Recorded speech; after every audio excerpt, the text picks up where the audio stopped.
The US says it's killed a top ISIL commander after thousands of airstrikes. How significant is this one? And is the US strategy to degrade and destroy the Islamic State of Iraq and the Levant working? This is Inside Story.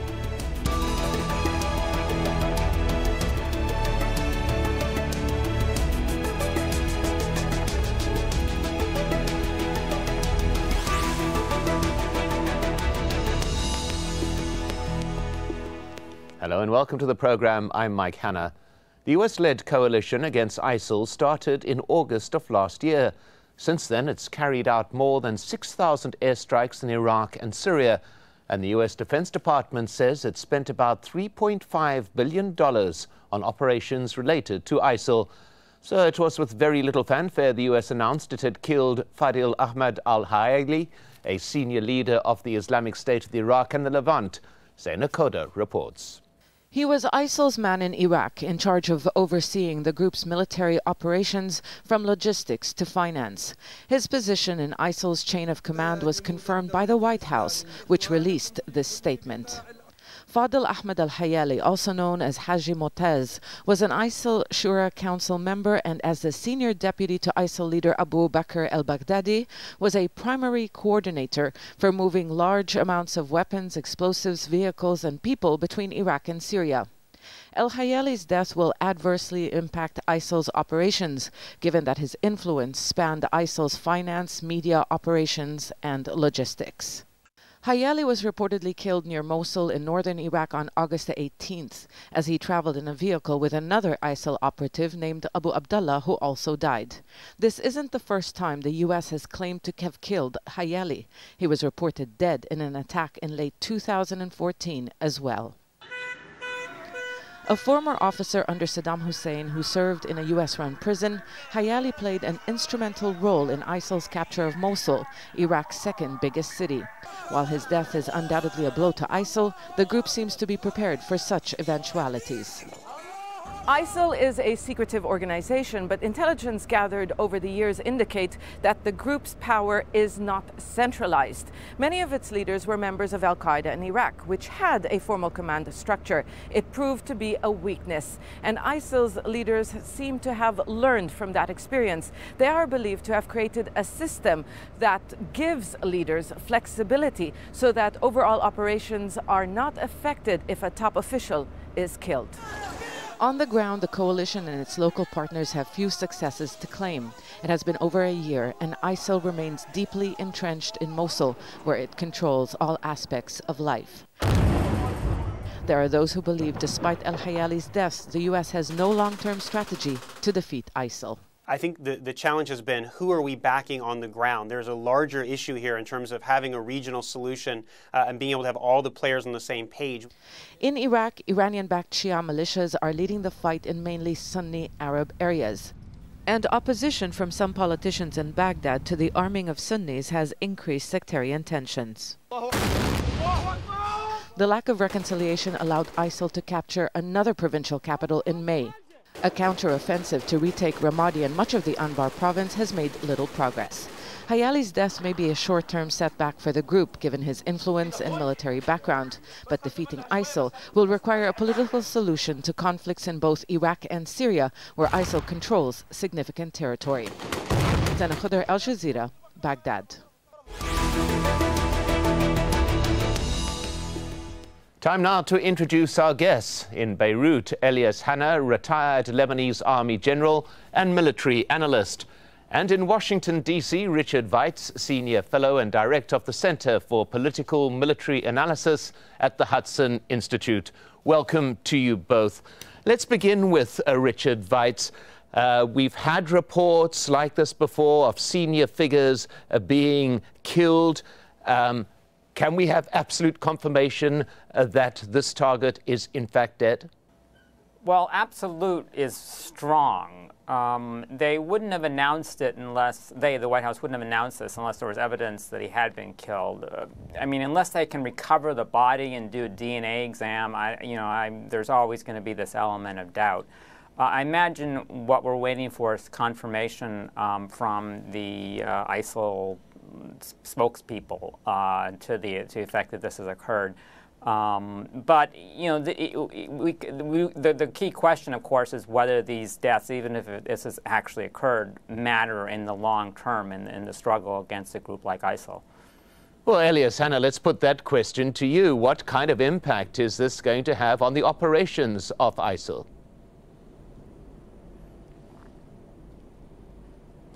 I think that the main target for the United States of America, from when they started this operation, this war on ISIL, is to contain and degrade. And to contain and degrade, it's about like continuous gathering of intelligence from different sources, and as well as really targeting what we call the center of gravity from the leadership, because this kind of non-state actor organization are unique in this war, in the 21st century. They are hybrid, they are conventional sometimes. So I think that they were eavesdropping, gathering intelligence on what we call center of gravity or nodes.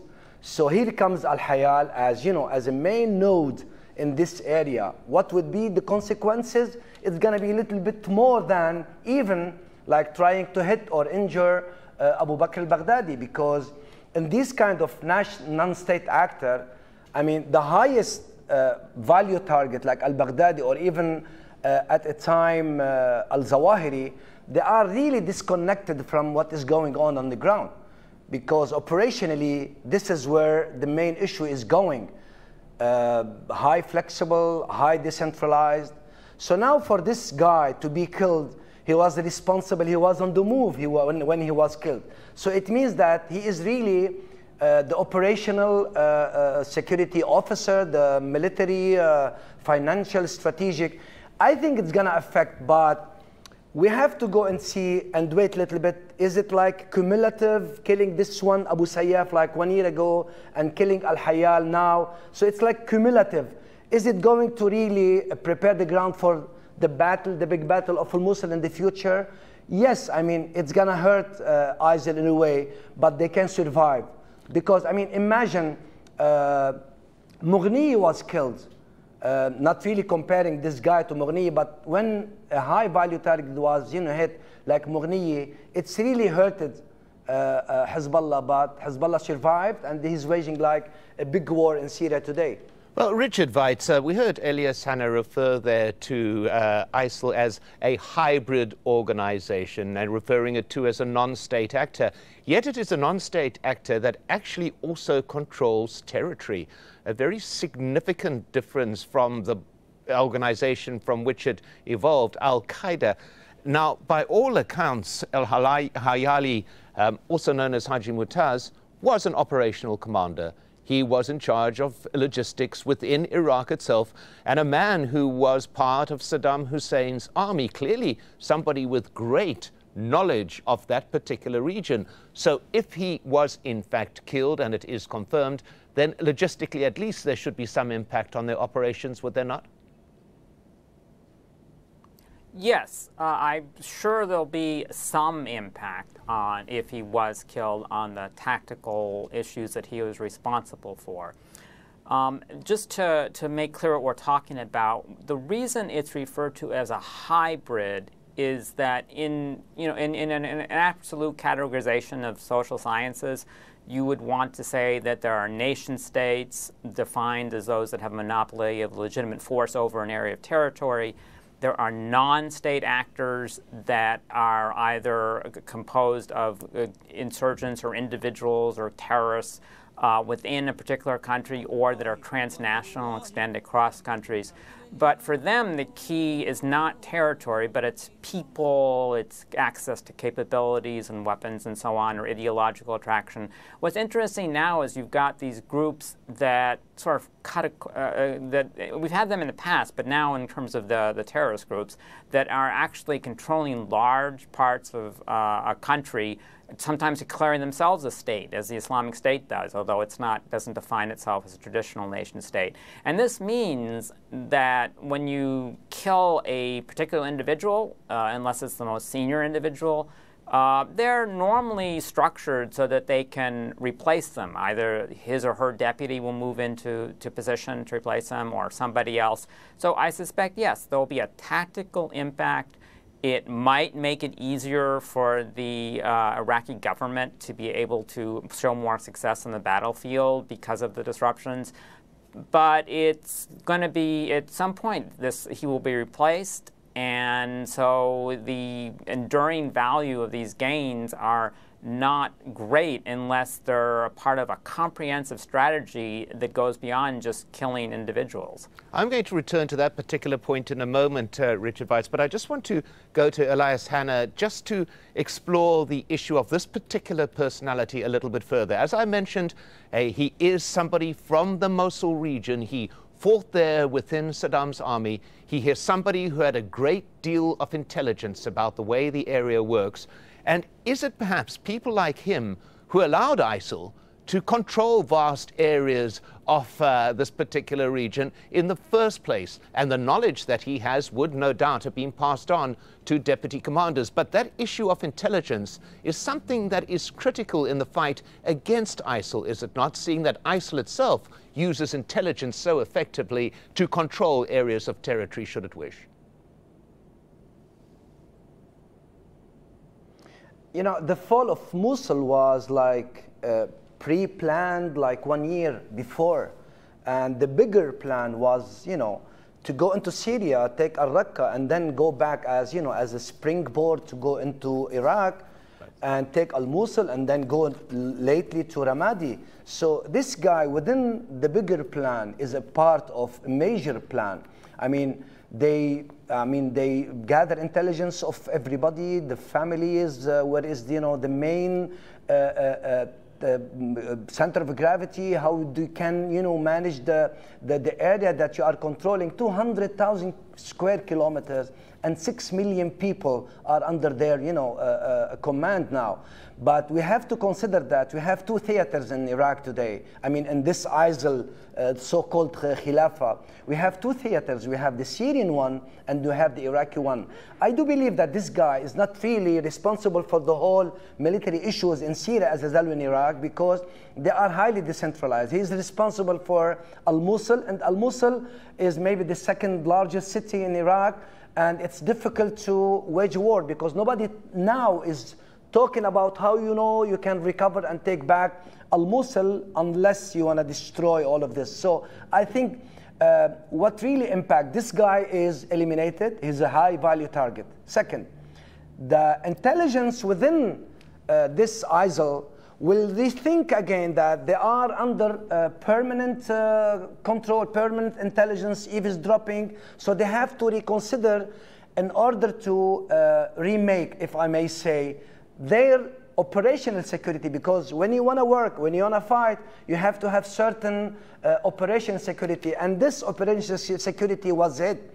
It means that this guy, even though he is high value target, is a person, different kind of target. He's not fixed, he's not a building, he's not a tank. So it means also, it reflects also that the United States of America hitting one, personality or one person, it means that they have like very relevant intelligence, very relevant real-time intelligence. So all of this within the intelligence apparatus of ISIL, they have to reconsider all of this. So here comes, you know, this confusion for ISIL. Adding to this, the tactical and the operational level in this area.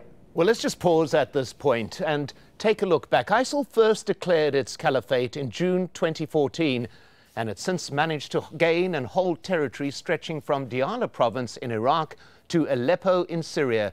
It's taken advantage of the crisis and confusion in Yemen to establish a stronghold there. And ethnic tensions in Egypt's Sinai province have allowed ISIL to gain an important front there as well. In fact, armed groups in at least 17 countries have pledged allegiance to ISIL, and the disarray in Libya has allowed ISIL to use the country as a key training ground. Well, last year, the White House announced what it called a comprehensive strategy to defeat ISIL. And here are some of its main goals. Use airstrikes to deny ISIL any safe havens, train the troops in Iraq, while also supporting effective governance there, and disrupt ISIL's finances, curb the flow of foreign fighters joining ISIL. Well, Richard Weitz, returning to the point that you brought up, maybe a review of the operational methodology being conducted by the US and the coalition partners may be necessary. We see the outlines of what the US said it was going to do. And yet ISIL still flourishes. Minor triumphs, as it would describe them, perhaps with some individuals being killed. However, ISIL still operating relatively freely in many areas. Is there a problem with the actual operational plan of the US and the coalition?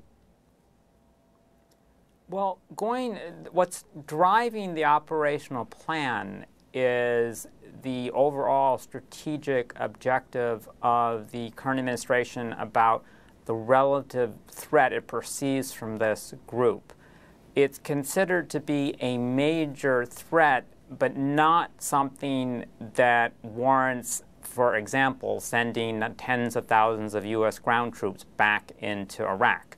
It's not seen as that great a threat to, or at least it's also not seen as something that kind of sending these massive forces seen as achieving an enduring solution in how the administration perceives what happened in the previous interventions in Afghanistan and Iraq. So that's what's driving the strategy. And so if their concern is to weaken the group, keep it contained, and not risk a lot of U.S. ground force casualties or the disruptions caused both locally and at home by so many forces in that region, then the strategy makes sense. You rely primarily on air power, on training, on local allies to buttress back the U.S. The critics of the administration approach say that this is a more serious threat, or that having U.S. ground troops would have a more beneficial result, and therefore they want to see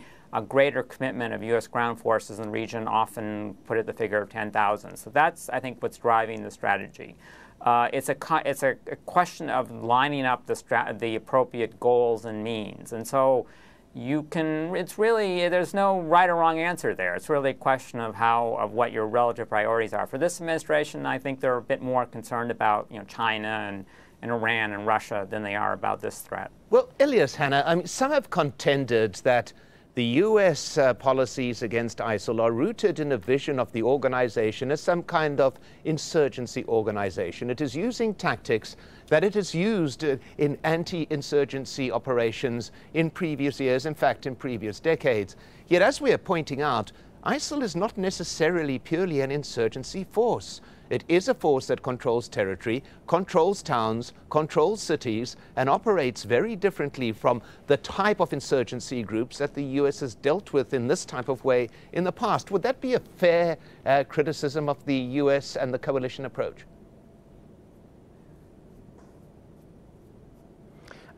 You're right. You're totally right. It's not really an insurgency in the term of insurgency.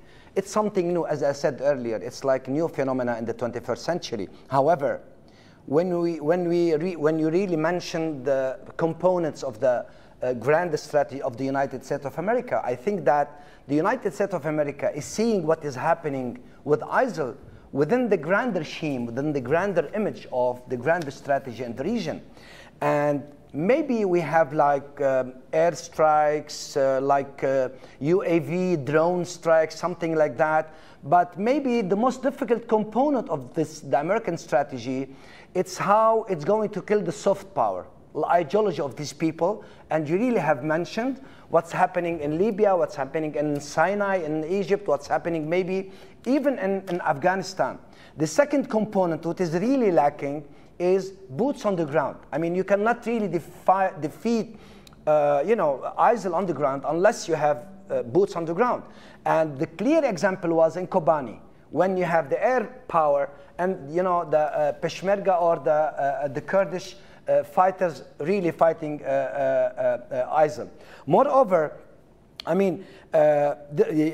it's going to be regional. I mean, if you want to really defeat ISIL, it's going to be like, this area could be a killing zone for ISIL, but you have to have like a real plan regionally from Turkey. We are seeing some, changes in the Turkish approach to fight ISIL. You have to have Iran involved, you have to have Iraq involved, and you have to have Jordan involved. as well as the grander strategy. But my own opinion that the United States of America maybe prefer now to contain the great ISIL, but not really destroy ISIL, because maybe, and you know, ISIL is really attriting everybody, a war of attrition. It is taking some forces from Iran, Hezbollah, Iraq, Syria, as well as Turkey. Maybe the grander plan for the region, like regional order based on certain balance of power, not yet really reached yet. Richard Weitz, one of the issues that appears to be coming up too is that there are other actors in the region who could pose a major threat to ISIL. I refer, for example, to the al-Nusra Front, even perhaps Hezbollah. These are national organizations that are deeply opposed to the ISIL and the way in which it operates. Yet these are players whom the US would not be able to work with in any way in their current strategy, and there's no attempts to use them in the current strategy that has been outlined. Is this a mistake, do you believe? Well, it's the fundamental problem that the U.S. faces. It's that boots-on-the-ground problem that our colleague mentioned. The administration is not going to put a lot of U.S. forces on the ground, at least at the present situation. And then the questions rise, well, who is going to serve that function? What force will be able to reconquer the territory, be able to contain and eventually destroy these territorial-based forces? And in Iraq, you have partners that you could see that the U.S. wants to work with. It'd be the Kurds to some extent within their region, but mostly the Iraqi government, the Iraqi army. It's not in good shape yet. You can argue why, a bunch of reasons. The U.S. is trying to strengthen it. It has not been very enthusiastic about partnering with Iran or the Shiite militia. I imagine the U.S. wants to partner with Sunni groups in Iraq, as it did when it defeated the original al-Qaeda and Iraq insurgency. But so far, though, there haven't been strong allies yet for various reasons, alienation from the Baghdad government and how they think they were treated by the U.S. the first time. In Syria, it's a lot worse. You have potential partners. You could align with the Assad regime. You could align with al-Nusra, affiliated with al-Qaeda. You could align with Hezbollah, seen as affiliated with Iran. None of those are considered to be acceptable partners to the United States. I think there's good reason. It's not clear to me that having any of those is better or worse than having the current stalemate or having Islamic State groups in charge. I think they're all bad. There are potentially good partners. The U.S. has been trying to build up a more moderate Syrian force. It's not been successful. I imagine there are people in Washington who would welcome a decision by Turkey to send its ground forces in. Turkey could certainly occupy all of Syria, I think, at this point, given the weakness of the forces on the ground. But the Turks, I think, for logical reason, don't want to do this. The same reason the U.S. doesn't want to get back and send its own ground forces in there. It get bogged down. It would bring up all the problems about the history of the Ottoman Empire and so on. So at the moment, I don't see a clear good partner in Syria. They're trying to create one. In Iraq, there is one, but it's just the Kurds, Sunnis opposed to the Islamic State, and the Baghdad government forces, but they're still not strong enough to be able to counter the Islamic State, even with the air power that the U.S. provides. Well, at that particular point, an end to the discussion, an end to talking about a group that has been thriving on division and thriving on chaos. My thanks to our guests, Elias Hanna and Richard Weitz. And thank you for watching. If you have any comments about today's show, you can get in touch by going to our program page at aljazeera.com or post your comments on facebook.com/AJ Inside Story or tweet us at AJ Inside Story. From me, Mike Hanna, and the whole team, goodbye for now.